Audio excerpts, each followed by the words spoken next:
வாழ்க வளமுடன். ஆஸ்ட்ரோனிஸ் நண்பர்கள் அனைவருக்கும் இனிய மாலை வணக்கங்கள். இன்றைய பதிவில் இந்த உலகமே உலோகங்களால் நிறைந்தது. நாமும் உடல் ரீதியாக வெள்ளி, தங்கம், பித்தளை போன்ற உலோகங்களை அணிஞ்சுக்கிட்டு இருக்கோம். ஆனா அந்த உலோகத்தை பத்தின தெரிஞ்சுக்கிட்டு இருக்கணுமா அப்படின்னா நிறைய பேத்துக்கு இல்லாதான். இன்றைய காலகட்டத்தில், அதாவது நவீன மருத்துவம் வளர்ந்துவிட்ட இந்த ஒரு காலகட்டத்தில் கூட காக்கா வலிப்பு போன்ற நோய்கள் வந்துவிட்டால் கையில் இரும்பை கொடுத்துதான் கட்டுப்படுத்துகிறார்கள். இது அனுபவத்தில் எல்லோரும் கண்ட உண்மை. ஏன்னா அந்த அளவுக்கு உலோகத்தை நம்ம அணிஞ்சுக்கிட்டு இருக்கும் போதும் சில விஷயங்கள் மாற்றம் உண்டு. அப்படி சில உலோகங்கள் சில விஷயத்திற்கு அதிர்ஷ்டத்தையும் சில விஷயத்திற்கு ஆபத்தையும் தரும்.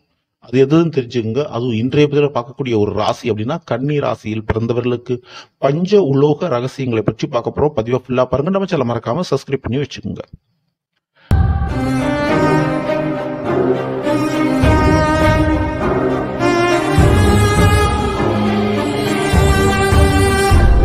கன்னி ராசியில் பிறந்த நண்பர்களே, முதலில் கன்னி ராசிக்கு அதிபதி யாரு? புதன். உங்களுக்கு உரிய உலோகம் எது?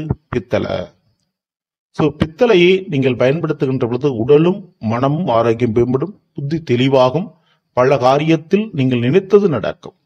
தொழிலுக்கு மிகப்பெரிய யோகம் உண்டு. பித்தளை மோதிரம், பித்தளை காப்பு தாராளமா அணிஞ்சு கொள்ளலாம். தொழில் விஷயம் பண்றவங்க கண்டிப்பா பித்தளையை பயன்படுத்துங்க. தொழில ஒரு மிகப்பெரிய முன்னேற்றம் உண்டு. இதற்கு அடுத்தபடியாக வெள்ளியை பயன்படுத்துகின்ற பொழுது குடும்பம், குழந்தை பாக்கியம், திருமணம் போன்ற நல்ல காரியங்கள் நடக்கும். கையில் பண இருப்பு உயரும். ஆனா நீங்க ஒரு ப்ரொமோஷனை எதிர்பார்க்கறீங்க, ஒரு பதவிகளை எதிர்பார்க்கறீங்க அப்படின்னா அந்த பதவி வாய்ப்பு கிடைப்பதற்கும் வெள்ளி சாதகமாக உங்களுக்கு இருக்கும். அது எந்த மாற்று கருத்தும் இல்லை. ஆனா வீடு கட்டணும், வீடு வாங்கணும்னு நினைக்கிறவங்க வெள்ளியை தவிர்ப்பது உங்களுக்கு நல்லது. சரிங்களா? அதுல கெடுதல் நடக்க வாய்ப்பு உண்டு. இதற்கு அடுத்தபடியாக செம்பு. செம்பு அணுகின்ற பொழுது புதிய முயற்சிகளில் தாராளமாக ஈடுபடலாம். வெற்றிகள் கிடைக்கும். அரசு வேலைகளில் வெற்றிகள் கிடைக்கும். வெளிநாடு யோக வாய்ப்புகள் உருவாகும். ஆனா கொஞ்சம் வம்பு வழக்கு பிரச்சனை இருந்துகிட்டே இருக்கும். சரிங்க, அதை நீங்க ஃபேஸ் பண்ணித்தான் ஆகணும். நில யோகம் உண்டு.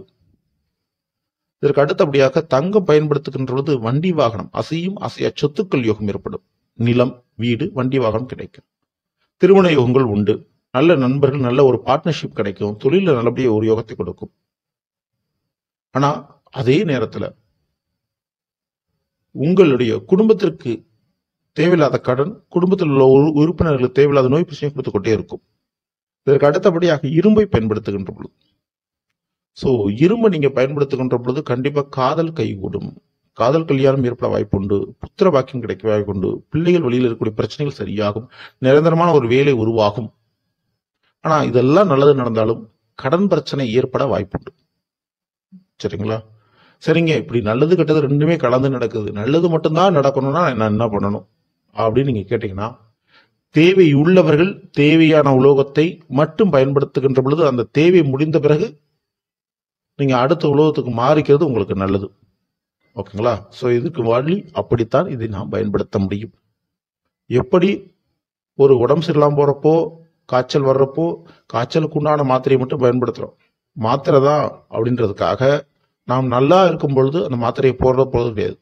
ஏதாவது பிரச்சனை என்றால் மட்டும் பயன்படுத்த வேண்டும். இந்த உலோகங்களை தேவைக்காக மட்டும் பயன்படுத்துங்க. சரிங்களா? இந்த மாதிரி நிச்சயமா உங்களுக்கு யூஸ்ஃபுல்லாக இருக்கிறேன். பிடிச்சிருந்தா லைக் பண்ணுங்க, மற்றவங்க ஷேர் பண்ணுங்க. மறக்காம நம்ம சேனலை சப்ஸ்கிரைப் பண்ணி வச்சுக்கோங்க. அடுத்தது நிற்போம். நன்றி, வணக்கம், வாழ்க வளமுடன்.